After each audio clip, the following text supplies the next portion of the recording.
Good evening, guys. I'm Firefighter Torres. I want to thank you guys for the opportunity to be here, as well as the opportunity to use the audio and visual equipment here today. I'm going to be going over the carbon monoxide detectors in your home, as well as some history of carbon monoxide and the harmful effects it can have on you. Some information about me.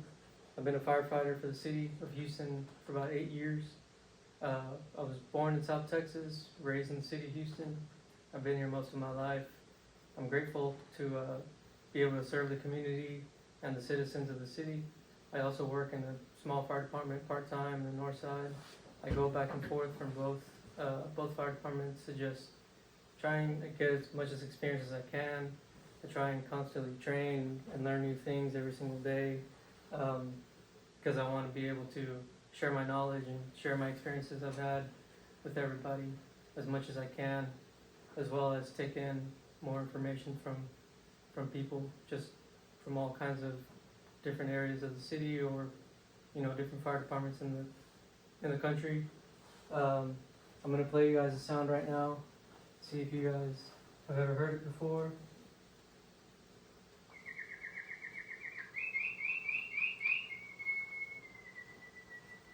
Have y'all ever heard that sound before? Yeah, sounds like a bird. Yeah, so it's a canary. So these miners used to use canaries back in the day before modern technology. These canaries are sensitive to higher levels of toxic gases. They sing and they chirp all day long in fresh air, but if they're in areas of no ventilation, or areas that can have high levels of gases like these mines, they stop singing, which then lets these miners know that they need to stay away from the area or get out in the case that there's an explosion or suffocation can happen. Have y'all ever heard of anything like that before? Have y'all ever heard of the canaries in the mines back in the day? No, I've never heard of that. It's interesting. Yeah, it's a pretty interesting thing. So canaries were used in the coal mines up until the 80s. Before modern technology was able to develop these new kinds of carbon monoxide detectors that you can either have in your house or you can wear on your body, like these miners do nowadays. Have y'all seen any of these kinds of detectors before at people's houses? Yeah. Have y'all ever worn one of these body ones before? No? Yeah. Keep them in the truck. Yeah, so some fire departments do keep them in the truck. Sometimes they can detect multiple gases, but most of the time they're just for carbon monoxide. So you've experienced that before. Mm-hmm. Have y'all ever been on a call where you get called out for carbon monoxide and you've had to use it? Yeah, usually Yeah. people set their stoves on and they go do something else. For sure. They start feeling sick and then they call.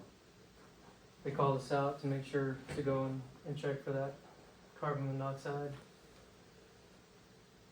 So some important stuff about carbon monoxide is it's not only found in mines, it's found in your homes, in your station, other places of business, other people's jobs. It comes from cooking or heating equipment that use gas. It's got a morbid nickname. It's known as the silent killer. Don't know why it would be called that, or why they would call it that. So carbon monoxide is colorless, odorless.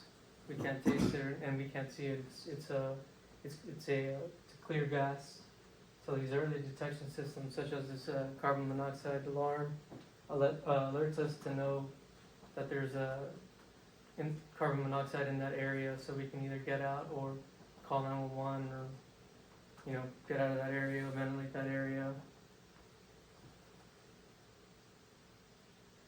So some steps you want to do and take to make sure you're being safe and you have a working carbon monoxide detector is to install them outside of sleeping areas and on every level of your house. So if you have a multi-story house, you want to make sure they're on every level.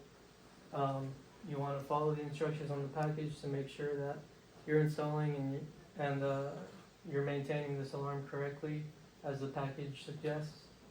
You want to test them every single month to make sure that the batteries are working fine. and that you need to replace your batteries. When you test them monthly, you also want to just go ahead and replace the battery.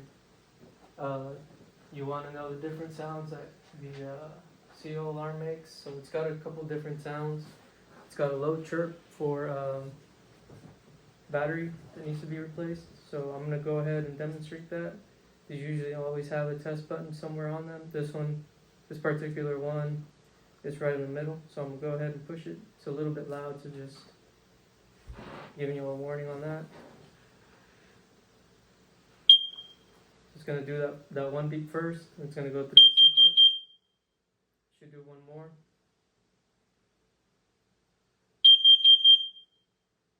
So that second one, after that, it's done. And that's how I know that this carbon monoxide alarm is ready to go, and I can go ahead and install it, or whoever purchases one can go ahead and install it.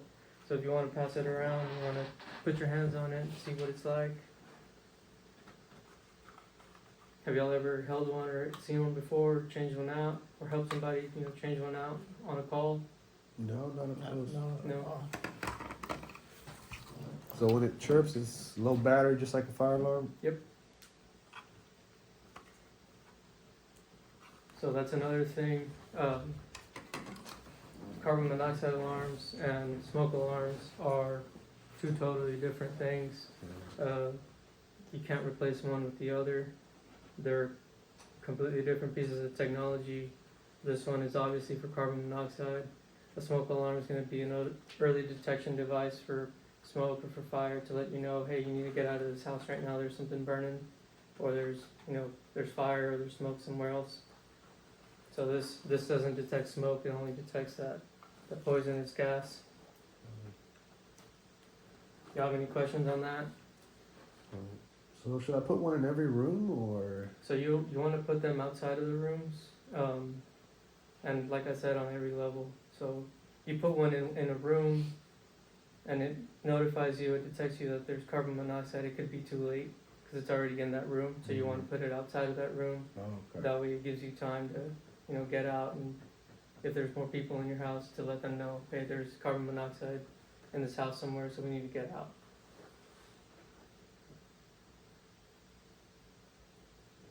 So if y'all want to look at this slide right here and go over it, one of y'all wants to help me go over it. Yeah. So can y'all read it? Is that big enough? Yeah. Okay. So somebody start from the first bullet point up top. CO detector locations. Okay. So what does the bottom say? The best practice is have detectors on all levels of the home. The most important locations are near the bedrooms. Right on. Alright. So, placed within 10 to 15 feet of all bedrooms. And that kind of answers your question. Yeah. So should I put it in the bedroom? You want it outside? So what's the third bullet point say? Avoid humid areas such as kitchens and bathrooms. Okay. Why do y'all think that would be? There's Maybe steam from the Mhm. shower might set it off. or the steam can set it off, or it can damage the alarm. Okay. And then what's that last one say? Somebody? Placing a detector in the utility room is good common sense, but placing just outside the area will cut down on nuisance alarms. For sure. Thank you guys for going over that one. So some tools that are needed, some basic tools are needed to install these. You don't need anything crazy. You can use the drill, but you don't need any, super expensive power equipment to install these. It's a super basic design. This one has 2 holes back here for your screws. It comes with screws already. You don't need to go and buy anything else. Everything is included when you buy this particular model, as well as the 9-volt battery that it comes with. It's already all, ready to go. It just needs to be tested before you install it. Have y'all ever installed one before? Yes. Yeah. 4. So, some symptoms of carbon monoxide poisoning to look out for if y'all make a call, or if happens in your house or at your station. So, starting with the first one, headache, dizziness, and fatigue. blurry or double vision, shortness of breath, confusion, chest pain, and nausea and vomiting. So y'all want to look out for these symptoms in the case that y'all make a carbon monoxide Mhm. call, or even if you guys were to respond to a fire and y'all saw some of these symptoms, there could be something to look out for and something to maybe tell somebody else. Hey, this patient or this person's going through these symptoms. There could be carbon monoxide in this house or somewhere near it.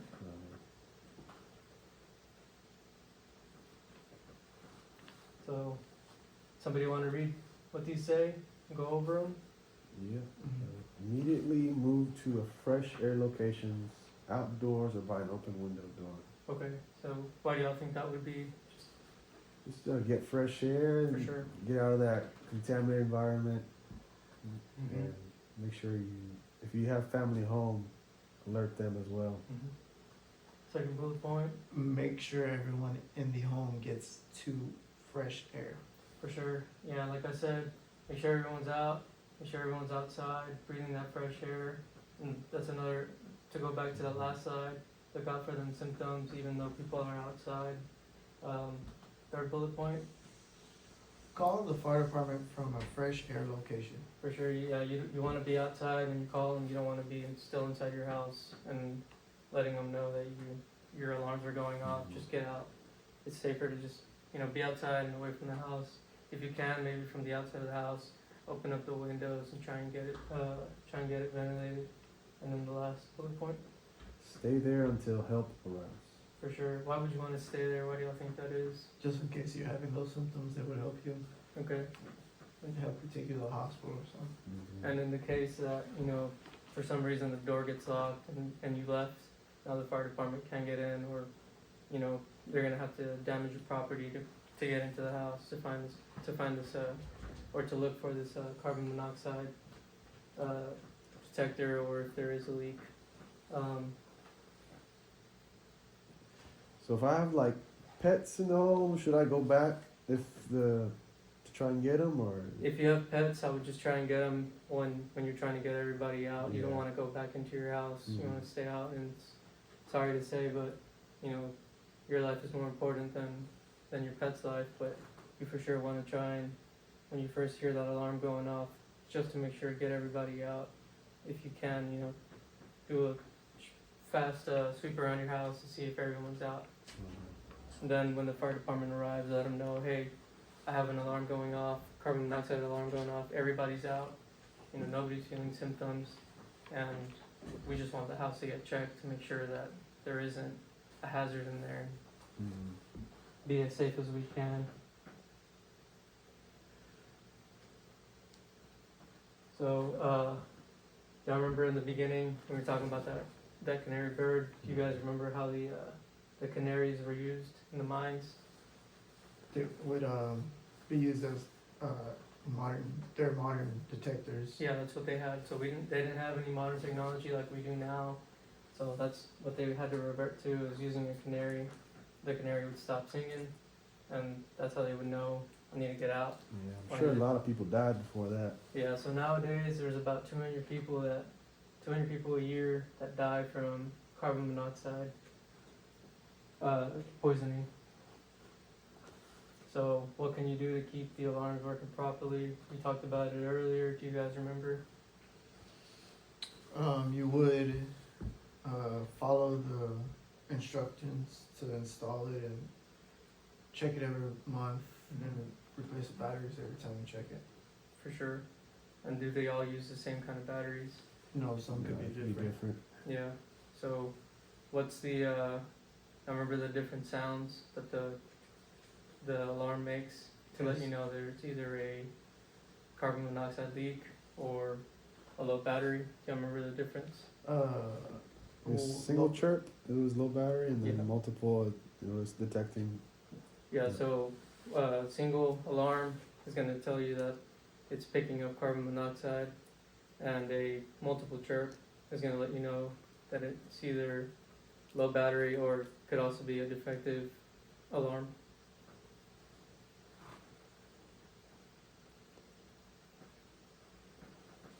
So what should you do if the alarm alerts you to, that there's carbon monoxide in the house?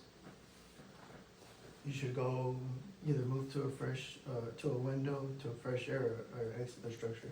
Okay, Yeah, make sure you call fire department, get out, tell them if you're feeling sick, and ask for help. for sure. And what are the best locations for the alarms to be installed? Do y'all remember that from earlier?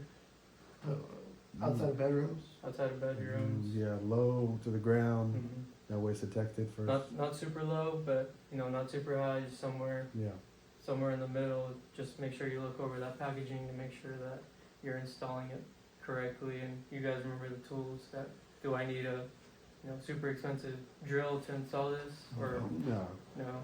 simple screwdriver. For sure. So remember, working carbon monoxide alarms do save lives. It should be a piece of equipment or technology that's in everybody's home, and you just want to make sure that they're all working. If you have them here, if you have them at your station, some stations have station day where you can go around the station and checking the alarms, checking your smoke alarms, your carbon monoxide alarms. Just go ahead and change the batteries on all of them just to make sure you're safe. And if you make any calls or if you respond to any calls, even though it doesn't have to do with carbon monoxide, you can go ahead and let the public know, now that y'all have gone through this class and what y'all have learned, hey, this is pretty important information. Let them know what they can look out for and what to do in the case that they have a carbon monoxide. And you can also look to make sure in these people's houses, if they don't have a carbon monoxide alarm, some departments do have a program where they can get a free one. So if your department that you work at does have that program, let that person know how to sign up and how to obtain one of these alarms. And some elderly folk can't get these alarms. You can help them out and show them how to install them and tell them what you've learned, how to test them every month, and what they need to put one on there. Well, I want to thank you guys again for giving me the opportunity to be here. It was a good class, and thank y'all again for inviting me to be here. I appreciate it. Thank you. Was that 15?